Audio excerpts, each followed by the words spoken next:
L'Afrique de l'Ouest à la recherche d'une solution à la crise politico-institutionnelle en Guinée-Bissau. Après la médiation de la CEDEAO le 10 septembre, c'est au tour de la présidente du Libéria, Ellen Johnson-Sirleaf, le 5 novembre, de tenter son approche avec son homologue José Mario Vaz. De son côté, le président de la commission de la CEDEAO, Marcel Alain de Souza, croit fermement que les signataires de l'accord de sortie de crise respecteront leur engagement.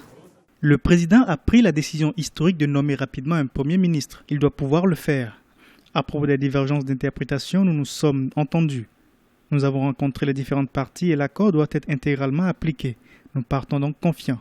Pour rappel, les acteurs de la crise politique bissau-guinéenne avaient accepté la proposition de sortie de crise soumise par les dirigeants ouest-africains en visite de médiation le 10 septembre 2016. Le document paraphé mettait l'accent, entre autres, sur la formation d'un gouvernement consensuel inclusif ainsi que sur la mise en place d'un cadre permanent de dialogue. Madame Sirleaf a aujourd'hui la lourde tâche de favoriser un peu le respect des engagements de la part des différents signataires d'un accord dont le point focal est la nomination des nouveaux premiers ministres de consensus. Le 15 octobre déjà, à Conakry, sous les auspices du président guinéen Alpha Condé, par ailleurs médiateur dans cette crise, les partis en conflit avaient énuméré 3 noms pour le poste de premier ministre.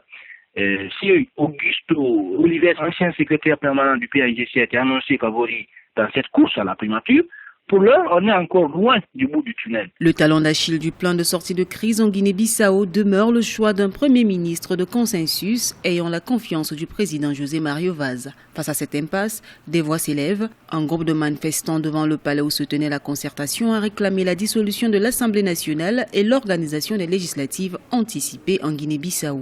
Une solution que n'envisagent pas les autorités pour l'heure.